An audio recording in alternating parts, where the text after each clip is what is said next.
In an era shadowed by the turmoil of World War II, the fervor of a single belief captivated one of the most notorious figures of the time, Adolf Hitler. His conviction was rooted in the pursuit of an enigmatic power known as the Earth's axis, a relic believed to possess the extraordinary ability to transcend time and space. Hitler's unwavering belief was that obtaining this power would enable the creation of an immortal army, thus fulfilling his grand ambition of global domination. Legend has it that the Earth's axis was left behind by the ancestors of the pure Aryan race, the divine Atlantean beings. Among these ancestors, two were particularly significant: the Germanic peoples of the Third Reich and the Tibetans of China. Driven by this belief, in the years 1938 and 1943, Hitler dispatched Heinrich Himmler, the SS Reichsführer, to the mystic lands of Tibet in search of the hidden cave that harbored the Earth's axis. The secret of the Earth's axis, along with its profound implications, gradually came to light following the Soviet capture of Berlin in 1945. In the bowels of the Reich Chancellery, the body of a Tibetan Lama was discovered, marking the beginning of the axis's secrets being unraveled by both Soviet and American forces. Some speculate that the Earth's axis might have been a top-secret German project aimed at uncovering ancient high-technology archives. This theory is somewhat supported by the technological marvels of World War II, including advanced rockets, tanks, submarines, flying saucers, and even atomic bombs. Moreover, the post-war explosion of scientific advancements such as computers, storage devices, the internet, GPS, ballistic missiles, nuclear power, and molecular biology raises questions. Could these leaps in technology merely be attributed to the catalytic effect of war, or is there a deeper connection to the Earth's axis? This suspicion finds some grounding in the accounts of Lobsang Rampa, a Western Tibetan Lama renowned for his profound knowledge. To illustrate Rampa's significance, consider the works of Zecharia Sitchin, whose Earth chronicles have influenced global perceptions for half a century. Yet before Sitchin's works, in the 1960s and 1970s, Rampa authored 7 books that discussed ancient human history, the origins of civilization, and other monumental questions paralleling the themes of the Earth Chronicles. Rampa's writings detailed his experiences of being led by his master into a secret underground chamber beneath the Potala Palace after reaching a certain level of spiritual attainment. There, he was imparted with knowledge of prehistoric human history, high-tech archives left by ancient deities, closely mirroring the legends surrounding the Earth's axis.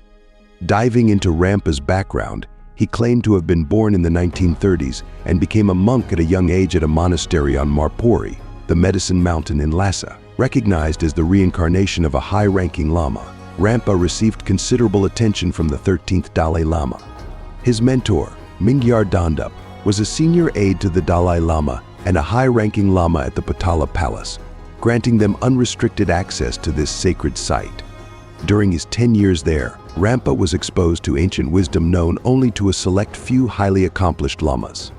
By 1951, Lobsang Rampa's journey on Earth came to an end, but his mission to enlighten humanity was far from over. His spirit was destined to continue this mission, and so it found a new vessel in an English plumber. This plumber, who knew not a word of Tibetan and had never set foot in Tibet, became the new Lobsang Rampa. Through him, Rampa began writing in English, sharing insights into spirituality and consciousness that captivated the Western world. Between the 1960s and 1970s, Rampa's books were a sensation among the educated in the West, igniting an interest in Eastern philosophy and spirituality. This fascination, coupled with the era's counterculture movement, inspired many young Westerners to embark on journeys to India, Nepal, and beyond in search of wisdom and enlightenment. Among these seekers was a 19-year-old Steve Jobs, leading some to speculate that the iPhone, a device now ubiquitous across the globe, might owe its inception to the secrets and wisdom of the Earth's axis. Let's delve into one of the stories left by Rampa, beginning with the secret tunnels beneath the Potala Palace. This narrative is drawn from Rampa's book, The Fifth Dimension, where he recounts a particular day when his master informed him that he had reached the necessary level of spiritual attainment to proceed with his training in the underground caves. Leading Rampa to a gift room within the Potala Palace, his master revealed a hidden tunnel. They embarked on their journey through this lengthy passage, and as their initial lamp burned out, enveloping them in darkness, his master encouraged him to press on.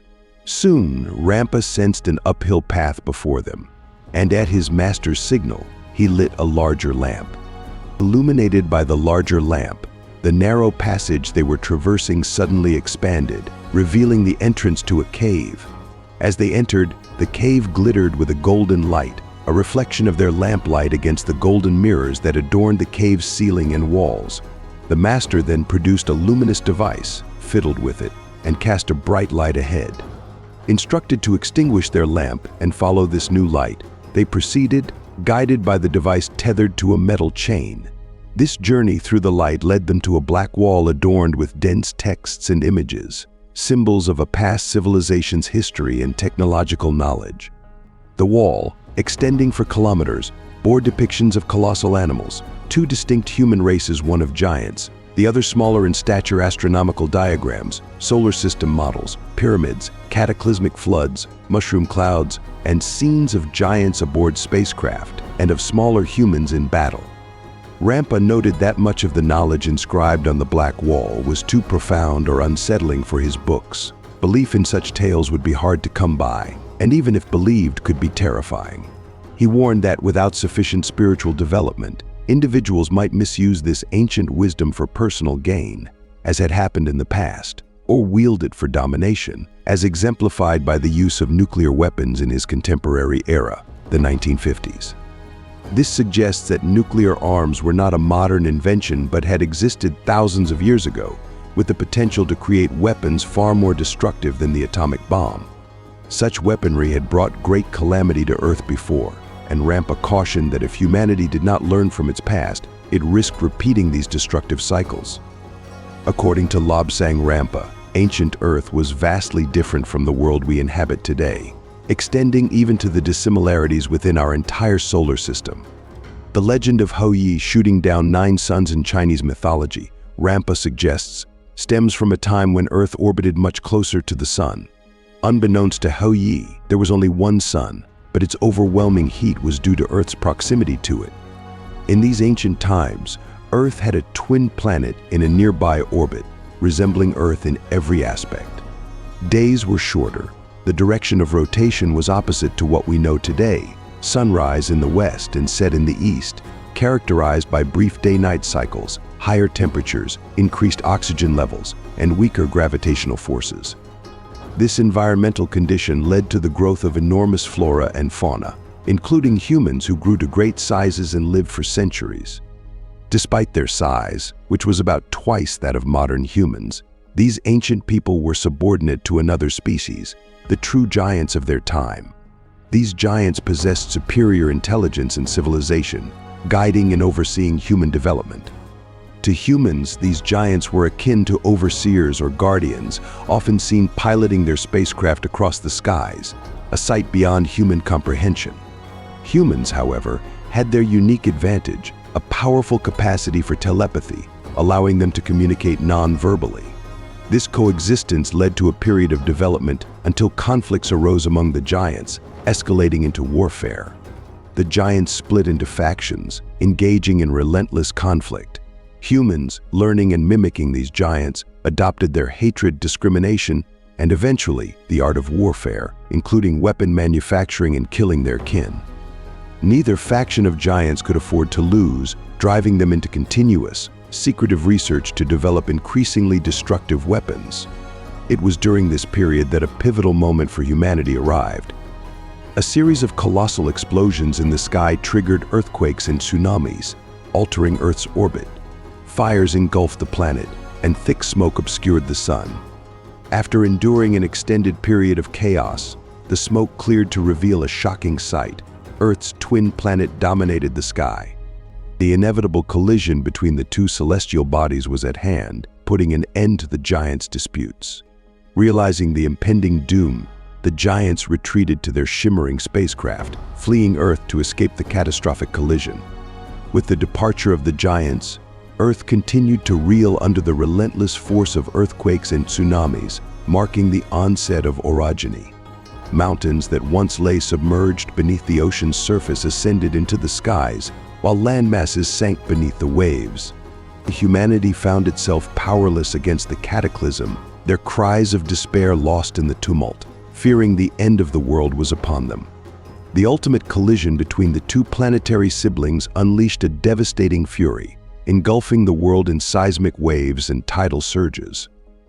For a period, the sun hung motionless in the sky, its immense flares scorching the earth. This marked the beginning of abrupt climatic shifts, with vast floods claiming innumerable lives. In humanity's darkest hour, food began to descend from the heavens, sustaining the survivors and other earthly beings. Without this divine intervention, human beings might have faced extinction. As the black clouds dissipated and the rains ceased, a new world emerged from the deluge.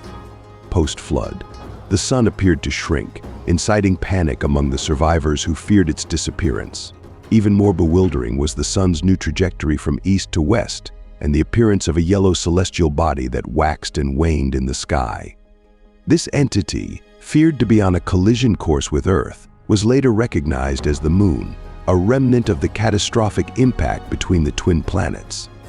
Before the collision, Earth boasted cities and skyscrapers, repositories of the giant's wisdom. The cataclysm buried this knowledge beneath ruins, yet some astute survivors, aware of the treasures within these ruins, endeavored to unearth these remnants of wisdom to enhance their survival capabilities. The fear of nature that pervaded humanity was exploited by cunning individuals, giving rise to countless new religions and sorceries. Priests, seeking to preserve their authority, intentionally made humans forget much of the giant's teachings, focusing instead on their own status and power.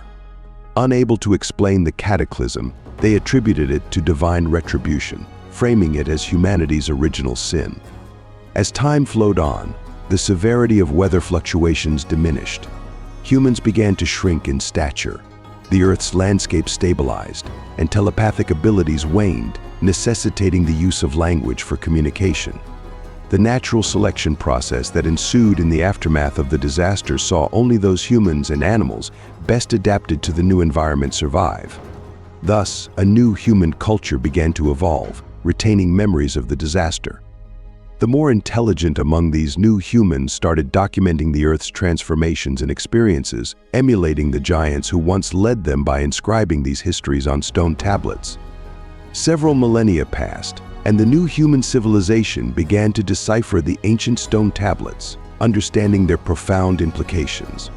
Scientists of that era, who also served as priests, recognized the significance of these records and organized expeditions to unearth the rock tablets and giants' inscriptions.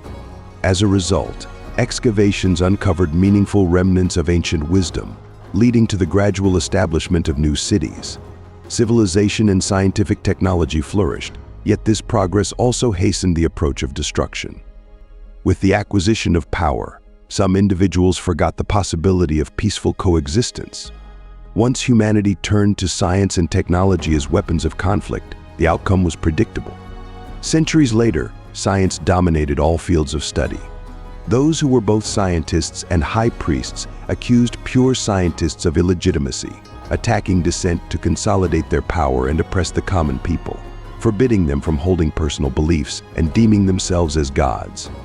Corruption stemming from unchecked power spread among humanity. As science and technology advanced, creating convenient modes of transportation, humans lost their patience, embarking on colonization efforts. The loss of telepathy, combined with the high priest's desire to maintain their authority by abandoning a unified language, led to communication barriers, misunderstandings, and eventually conflict and war. The manufacture of mass destructive weapons, including germ bombs and radiation, heralded another global disaster, pushing Earth's flora and fauna to the brink of extinction. After this catastrophe, surviving humans were thrust back into a primitive era, though some endeavored to revive the civilization of the giants, hoping to sustain the light of human wisdom. Thus, thousands of years later, humanity struggled towards the civilization we know today. In a remote area untouched by the corruption of power, a group of far-sighted priests, unaffected by the taint of authority, documented Earth's history, the giants, and the vast wisdom of ancient human civilizations on sacred texts. They solemnly warned of the dangers of misusing this wisdom. It took many years to complete these texts, which were then sealed in several underground chambers along with weapons, tools, books, and other valuable artifacts. This remote location was the roof of the world, Tibet. The builders of these chambers were the ancestors of the Tibetan lamas, and the caves were the legendary Shambhala. Hitler's quest was for the wisdom and weapons within Shambhala, the Earth's axis.